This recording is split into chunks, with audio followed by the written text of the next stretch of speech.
hello लोगोफोर बड' जब info YouTube चेनेलाव गासैखौबो बरायबावबाय नोंथांमोना आसा खालामो गासैबो मोजां दङ इन्डियान आर्मि 2021-22 अपेन रेलिनि बागै आपडेट लाना फैदों फुल डिटेल्स लोगोसे क्राइटेरिया दा लोगोफोर माब्ला एप्लाइ जागोन गोबां नेगासिनो दङ दा एप्लाइ खालामबा बेसेबां क्वालिफिकेसन नांगौ आरो पार्सेन्टआ बेसेबां नांगौ जिडिआव आं नोंथांमोननो गासैबो डिटेल्सखौ होगोन आरो गोनां डकुमेन्ट्सखौ नोंथांमोना रेडि खालामना लादो आरो एप्लाइ जाथारसिगोन दायो जाथ'वाखै नटिसनि थाखाय एक्सट्रा फैगोन दायो लोगोफोर फैथ'वाखै शिलं जननिफ्राय आरो लोगोसे नारेंगि जन थ' आसा खालामो लोगोफोर अपेन रेलिया थाबैनो जाथों बेनिफ्राय बैसो रानिं डकुमेन्ट्स मा नांगौ आं नोंथांमोननो गासिबो बेयावनो कभार खालामना दिन्थिगोन आसा खालामो नोंथांमोना चेनेलाव गोदानै फैदोंब्ला साबस्क्राइब खालामदो बड' जब इनफो इउटुब चेनेलाव एसएससिनि जिडिनि एग्जामा जागोन 16 नभेम्बरनिफ्राय नोंथांमोना दानिफ्रायनो फरायखादो आरो लोगोसे आं नोंथांमोननो मोनफा मोननै कालेक्सन खालामनानै जिके लाना फैगोन आपकामिंआव आसा खालामो नोंथांमोना मोजां मोनोबा लाइक खालामगोन दा बिदिब्ला जों थांसै फैदो अफिसियेल वेबसाइटआव बेनिफ्राय जों गासैबो डिटेल्सखौ नायनोसै बेसेबां क्वालिफिकेसन नांगौ दायो लोगोफोर जों फैबा अफिसियेल वेबसाइटआव joinindianarmy.nhc.in होनांगोन नोंथांमोना फैनोब्ला अफिसियेल वेबसाइटआव दा बेयाव फैनानै जोङो रेलिनि आपडेट नायनो हायो दा नायदो लेटेस्ट रेलि जिसिअनिखौ नायदो लोगोफोर दा बेयाव जोंनि नटिसनि गैथ'वा दै लोगोफोर बेयाव गुबुननिया जागासिनो दङ गुबुननि रेलिया जागासिनो दङ आरो लोगोसे जोंनि नटिसनियाबो थाबैनो जागोन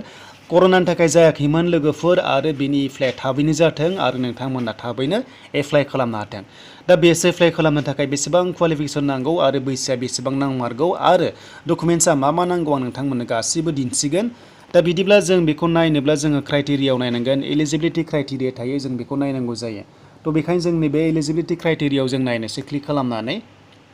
दा बेयाव जोङो क्लिक खालामबाय दा क्लिक खालामनाय लोगो लोगो बेयाव डिटेल्सआ फैयो दा बिदिब्ला लोगोफोर बेसेबां नांगौ बैसोआ आरो बेसेबां थानांगौ पार्सेन्ट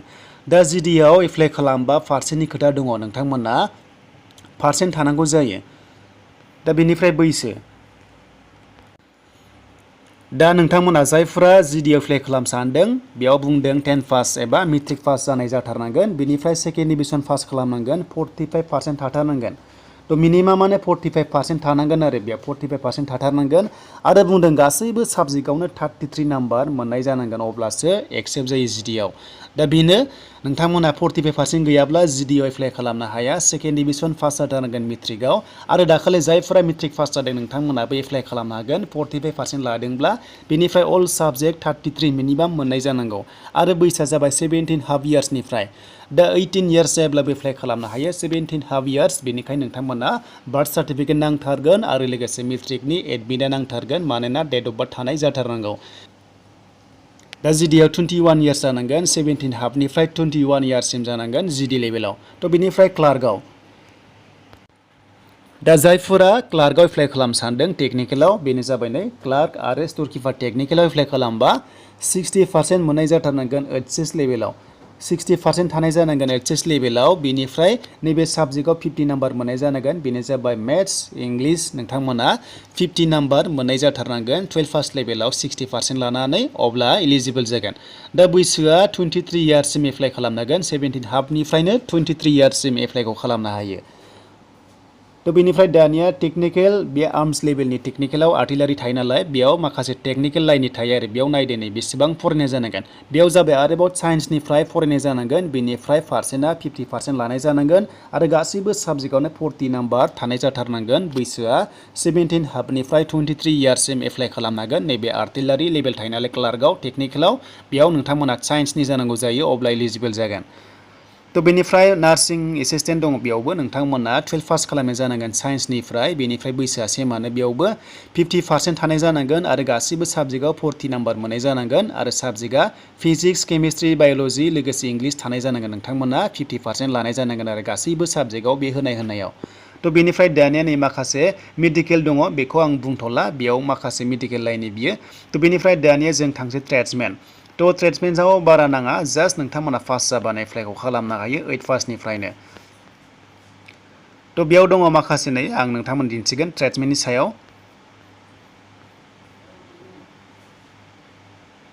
दा बेयाव नायदो लोगोफोर ट्रेडसमेन दा बेयाव जोङो ट्रेडमेनावहाय जोङो मा खालामनो हायो जायखिजाया सिम्पल 8 पासआनो एप्लाइ खालामनो हागोन बेनिफ्राय बुंदों लोगोफोर नोंथांमोना 17 निफ्राय 23 इयार्ससिम बेयावबो एप्लाइखौ खालामनो हायो दा जायफोरा 8 पास जाबाय मेट्रिक पास जाबाय 12 पास जाबाय जायखिजाया ट्रेडसमेनाव नोंथांमोना एप्लाइखौ खालामनो हायो आरो दा नोंथांमोना नायै एप्लाइ खालामबानो जाबाय जेराव बांसिन इलिजिबोल जागोन बेयावनो नोंथांमोना एप्लाइ खालामबानो जाबाय आरो दानिया हिन्जावफोरनि दा जायफोरा वमेन मिलिटारि पुलिसाव एप्लाइ खालामनो सानदों दानिया इण्डियान आर्मियाव ओंखारबाय गोदानै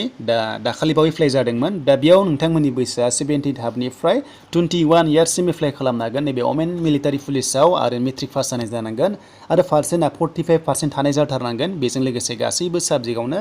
33 मार्क्स मोननाय थानांगोन आरो गासैबो साबजेक्टआव अब्लासो इलिजिबोल जायो दा बेनो लोगोफोर नोंथांमोना बुजिबाय जानांगौ इण्डियान आर्मिनि बेनिफ्राय एप्लाइआ दायो जाथ'वाखै नर्थ इस्टना दा गोबां कमेन्ट्स खालामदोंमोन माब्ला इण्डियान आर्मिनि फैगोन होननानै दा बेनो लोगोफोर इण्डियान आर्मिनि जेबो आपडेट गैथ'वा नर्थ इस्टनि थाखाय जास्ट नोंथांमोना बेखौ मिथिना लाग्रोनाया गोनांथार इलिजिबोल जागोन ना जाया बेनिफ्राय डकुमेन्ट्सआ जाबाय नोंथांमोना फट'आ 16टा कपिस नांगौ जायो फट'आ बेनिफ्राय आरो डमिसाइल सार्टिफिकेट नांथारगौ जायो बेनिफ्राय HSLCनि गासैबो डकुमेन्ट्सखौ नांगौ जायो नोंथांमोना नांथारगौ जायो आरो बेखौ अनलाइन एप्लाइ खालामनांगोन आरो लोगोसे एडमिटआ नोंथांमोननि इमेल आइडियावनो फैनाय जायो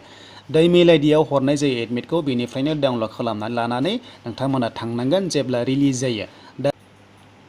दा बेनिफ्राय फिजिकेल आरो हाइट साइजखौ नायदो बेसेबां जानांगौ गोजौ गाहायफ्रा दा जोंनि नर्थ इस्टना नायदोनै 160 सेन्टिमिटार जानांगोन जिडिआव दा बेबादि दङ आरो बेनिफ्राय टेक्निकेल आरो क्लार्कआव 157 160 सेन्टिमिटार बेनिफ्राय साइजआ 77 जानांगोन आरो केजिआ 48 केजि जानांगौ जायो दा बेबादिनो आरो जोंनि नर्थ इस्टआ एसे कनसिडार दङ बेनिफ्राय एसटिफ्रा बांसिन कनसिडार दङ आरो दा नोंथांमोना नुनो मोनबाय दा जिडिआवहाय 160 सेन्टिमिटार जानांगोन ट्रेडमेन आरो जिडिआव आरो बेनिफ्राय नै दा